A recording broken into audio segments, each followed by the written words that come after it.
Frateli Livrezote, la voici, la voilà, enfin vous l'aviez tant entendu, elle est là, présente, la Livrezancienne, l'émission. Elle a pour but de mettre en avant les acteurs et les partenaires de ma librairie. Pour cela, nous aurons au programme différentes rubriques comme le portrait d'un auteur, il était une maison d'édition, les nouveautés livresques, un livre issu de la bouquinerie et la lecture de la semaine. Ça fait beaucoup de choses, hein? Donc au sommaire pour cette première émission pour le portrait d'auteur, je vous présenterai Ernest Jouzel, une nouvelle plume bretonne.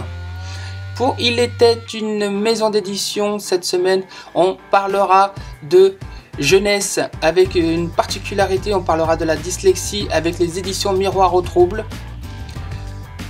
Pour ce qui est des nouveautés, 5 livres, 5 albums jeunesse et un roman jeunesse, des purs bijoux. Nous aurons aussi un thriller, un roman qui est sorti sous, c'est une réédition, donc elle est sortie sous deux maisons d'édition que je vous présenterai, et un livre, moi que j'ai trouvé extraordinaire, qui parle de la couleur bleue. On entend déjà beaucoup parler. Et bien sûr, c'est déjà chez Libreza. Pour la partie bouquinerie, je vous parlerai d'une auteure féminine qui à l'époque, donc c'était en 2005, elle a sorti son premier roman, elle avait 18 ans. Vous en avez peut-être déjà entendu parler, et ben moi je vous en parle.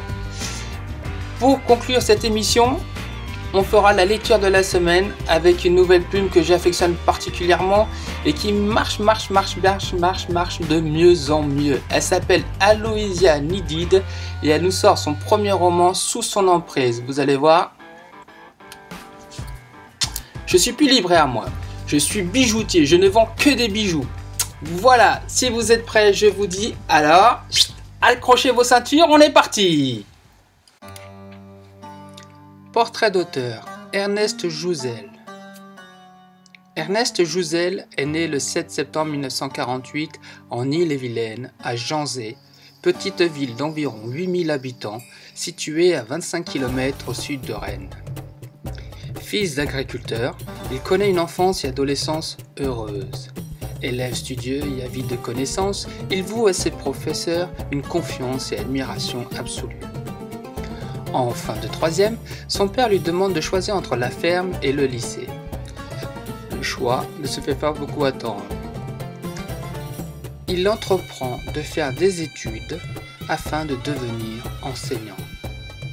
Malgré les difficultés rencontrées, il parvient à obtenir ce statut social et devient la fierté de sa famille. Il fera ses débuts de carrière d'enseignant en Algérie, plus exactement en Kabylie, région où il se prend d'attachement et garde des liens très forts.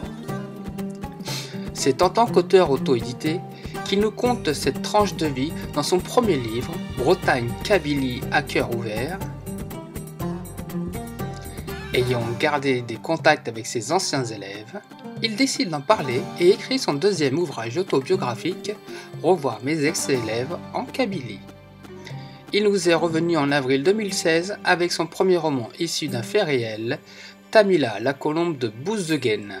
Ce livre nous trace la vie d'une jeune Algérienne d'origine kabyle qui souhaite choisir son propre mari, et ce malgré les coutumes et les traditions de son pays. Ernest Jouzel, portrait d'un auteur.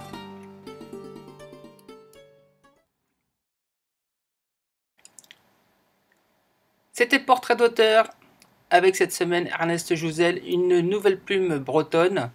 J'espère que maintenant que vous le connaissez mieux, vous allez ruer sur ses livres et découvrir sa belle plume. Nous allons continuer cette émission avec notre deuxième rubrique, Il était une maison d'édition. Pour cette rubrique, j'ai choisi cette semaine les éditions Miroir au trouble. Fondatrice et présidente, c'est Laurence Dufour. J'ai un gros coup de cœur pour cette maison d'édition car elle fait des livres pour jeunes lecteurs dyslexiques. Tout de suite, un petit reportage avec son témoignage. Je vous présente Le Miroir au Trouble, maison d'édition jeunesse qui s'est spécialisée dans les livres pour lecteurs dyslexiques. Je vous présente Laurence Dufour, fondatrice et présidente des éditions Miroir au Trouble. Voici son témoignage. Aussi loin que je me souvienne, j'ai toujours été passionné par l'écriture. D'ailleurs, je me destinais dans ma prime jeunesse à une carrière de journaliste politique. Après des études de droit courtes, j'ai pris le premier job qui venait. Je suis resté 20 ans dans la même société, en changeant de poste tous les 3 ans environ. Je dessinais et j'écrivais régulièrement le soir, une fois mes enfants couchés. Et puis, j'ai décidé de sauter le cap. Je me suis inscrite à une formation longue de journaliste. Puis, j'ai postulé à un poste de secrétaire de rédaction. J'étais dans un secteur très sérieux. Je rêvais d'écrire pour les enfants des histoires légères, distrayantes, colorées, mais aussi pédagogiques. Ma fille, Elsa, m'a soufflé le chemin à suivre, créer des livres pour enfants dyslexiques. C'est une 10. C'est ainsi que sont nées les éditions du Miroir au Trouble. J'en suis la présidente, mais je ne travaille pas seule. Je suis entouré de maquettistes, d'auteurs, d'illustrateurs et d'entrepreneurs. Quand on parle de dyslexie, je pense qu'il est important d'expliquer qu'est-ce que la dyslexie. Selon l'Organisation mondiale de la santé, l'OMS, la dyslexie est un trouble spécifique de la lecture. Il s'agit également d'un trouble persistant de l'acquisition du langage écrit caractérisé par de grandes difficultés dans l'acquisition et dans l'automatisation des mécanismes nécessaires à la maîtrise de l'écrit, lecture, écriture, orthographe. Elle se traduit par une mauvaise association entre graphèmes, signes écrits, et phonèmes, les sons, ainsi que par une incapacité à saisir rapidement un mot dans sa globalité. L'enfant déchiffre lentement et fait des erreurs. Entre 3 et 5% des enfants seraient concernés. Ce trouble est très souvent associé à la dysorthographie, difficulté à maîtriser l'orthographe. D'ailleurs, on ignore s'il existe des formes de dysorthographie indépendantes de la dyslexie. Si vous voulez vous procurer des livres sur la dyslexie, du moins des livres adaptés aux lecteurs dyslexiques, ça c'est plus important, je vous conseille déjà ces 2 premiers livres, Les Aventuriers en herbe et La forêt de mots perdus.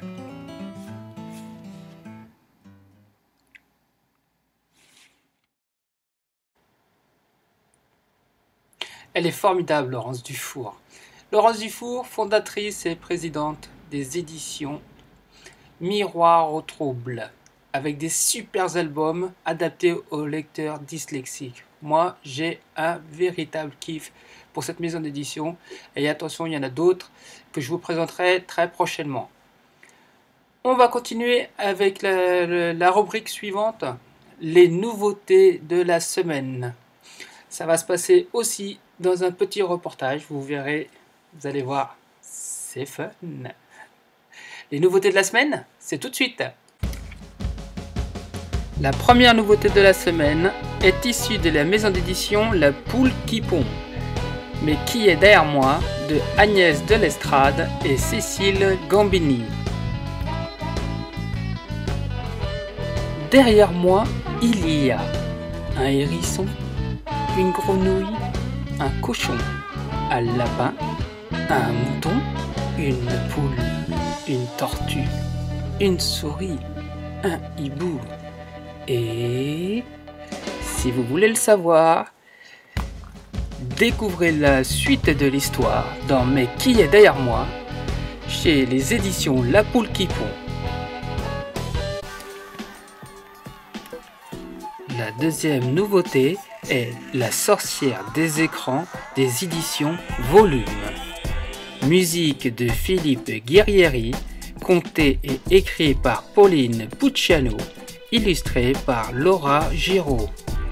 Cet album a la particularité d'être accompagné d'un CD audio afin de pouvoir l'écouter en même temps qu'on peut le lire. Toutes les fées se sont penchées sur le berceau de Léo, qui possède tous les talents dont un petit garçon puisse rêver. Mais une sorcière lui a lancé une malédiction. À partir de 6 ans, Léo se laissera envoûter par les écrans et ne fera rien de ses talents. Un conte pour réfléchir au sens de la vie à partir de 7 ans. La sorcière des écrans des éditions Volume. Notre troisième nouveauté jeunesse, Burk, la soupe, texte et illustration de Boris Chevrier des éditions du Dahu. Cet album est issu de la collection Le Petit Dahu pour les 3 à 6 ans. Petit Mouton est un petit mouton qui n'aime pas la soupe. Suite à ces différentes propositions de sa famille, il se peut, peut-être qu'il change d'avis. Burk la soupe aux éditions du Dahu.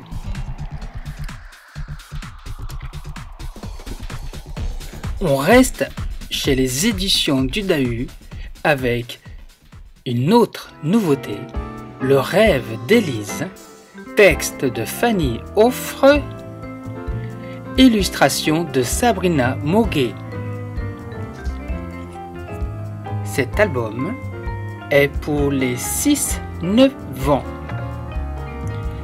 Les étoiles, les planètes, l'immensité de l'univers.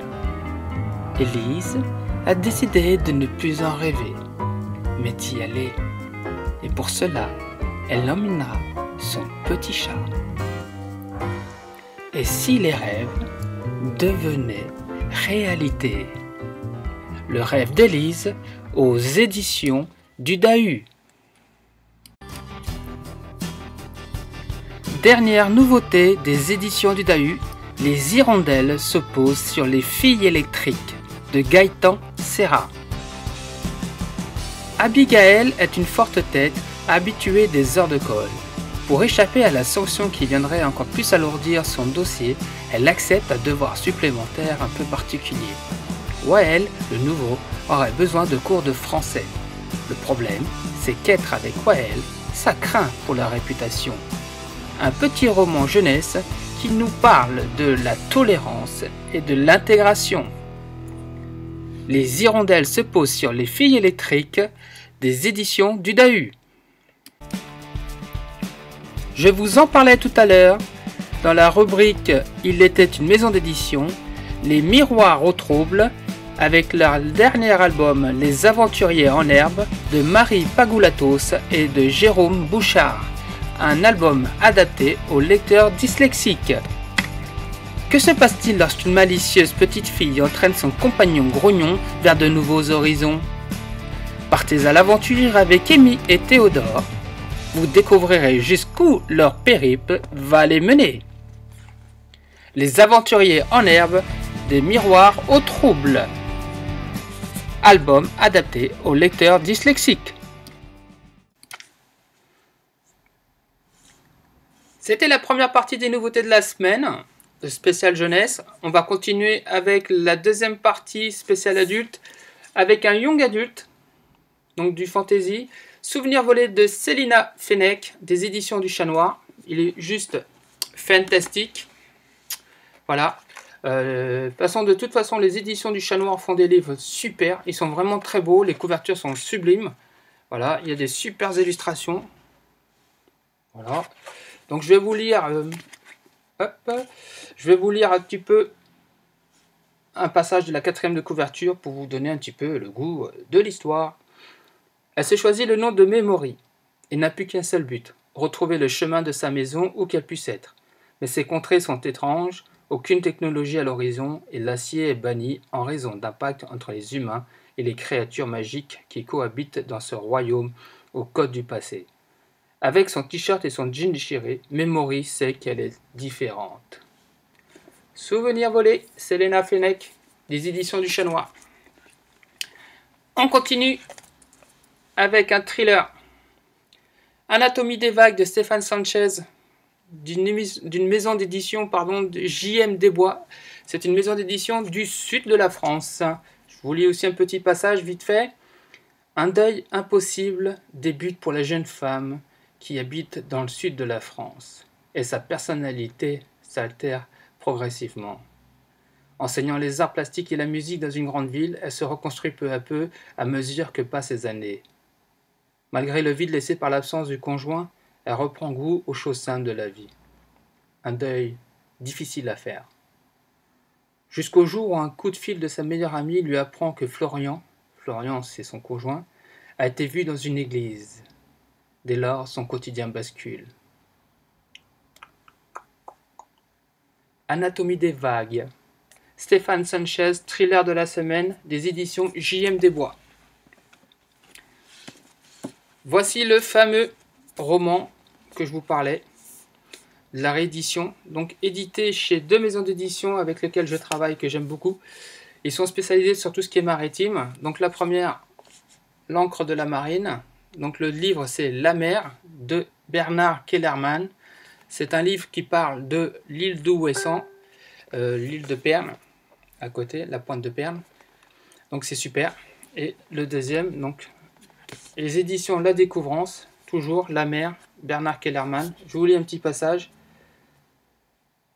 Nous avions tout ce que le cœur peut désirer. Nous avions des femmes à foison, nous avions à boire, nous avions des tempêtes qui tourbillonnaient à une vitesse de 80 nœuds. Nous n'avions besoin de rien. Merci, passez votre chemin. Dans notre île, il n'y avait ni arbre, ni buisson. Elle avait l'air d'une chaîne de montagnes tombée en ruine, et tout autour, les écueils râlaient dans le ressac. Mais nuit et jour, il tonnait, écoute. C'était la mer. Il ventait. Le vent criait continuellement, et quand un humain passait sur la lande, il ondoyait comme un drapeau en loques. À toute heure du jour et de la nuit, les mouettes stridaient. L'île et la mer leur appartenaient. La mer. Bernard Kellermann, des éditions La Découvrance ou L'encre de la marine, à votre choix. Voici le fameux beau livre que je vous parlais. La route de l'or bleu, toujours aux éditions de La Découvrance. On en parle énormément, notamment dans les radios. C'est un super livre qui vous raconte toute l'histoire, tout ce que vous devez savoir sur la couleur bleue. Voilà. C'est bientôt les fêtes, pensez à vous l'offrir, à vous le procurer pour l'offrir, ou vous l'offrir. Voilà. Ça, c'était pour les nouveautés. On refait un petit tour. À tout de suite.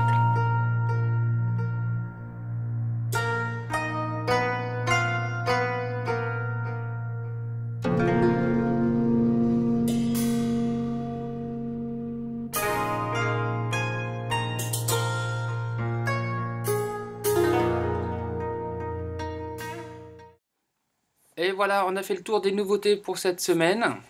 Nous allons continuer avec la rubrique bouquinerie en mise en avant de Nelly Haro et de son premier roman Ma vie à une mort près, qui est sorti en 2005 chez les éditions Ramsay. À l'époque, elle avait 18 ans quand elle a écrit ce livre. Elle habite aux alentours de Niort, pour la situer un petit peu. Et elle a poursuivi ses études de lycéenne, mais par correspondance pour vraiment se consacrer à l'écriture. Je vais vous lire un petit peu la quatrième de couverture. Quelques lignes, histoire de vous montrer un petit peu sa plume, pour que vous voyez si ça vous intéresse ou pas. Surtout qu'il est vraiment pas cher. Il est à 4 € hors frais de port. J'ai vécu ma vie à l'arraché, comme j'ai pu, comme elle se présentait à moi. Quand je dis à l'arraché, je pèse mes mots. Je n'ai rien médité, et je dois l'avouer, rien contrôlé non plus. Que ce soit clair tout de suite, je suis en prison. Une souris de laboratoire, un fauve en cage. La proie aujourd'hui, c'est moi. Dans quelques semaines, l'issue de mon procès. La perpétuité, bien sûr. Je vais mourir en prison, et mourir vite, parce que je suis malade. C'est fort, hein, pour 18 ans. Nelly Haro, ma vie après... Je vais y arriver. Nelly Haro, Ma vie à une mort près, des éditions Ramsay. C'est à 4 €. Hein. J'en ai qu'un alors. Ne tardez pas, c'est là pas pour tout le monde. Voilà en ce qui concerne la bouquinerie. On va continuer avec la lecture de la semaine que je vous présente. C'est le livre de Aloysia Nidid, Sous son emprise, tome 1, La proie. On se retrouve juste après ceci. Sous son emprise, c'est l'histoire de toutes ces femmes qui vivent ou qui ont un jour vécu sous le joug d'un manipulateur narcissique. Pour s'en sortir, Estelle devra ouvrir les yeux sur sa condition en tant que femme soumise, mais elle devra également réapprendre à penser par elle-même et à s'affirmer. Sa seule force de caractère et le soutien sans faille d'un nouvel allié lui permettront-ils de franchir les nombreux obstacles qui se dressent devant la voie de la liberté?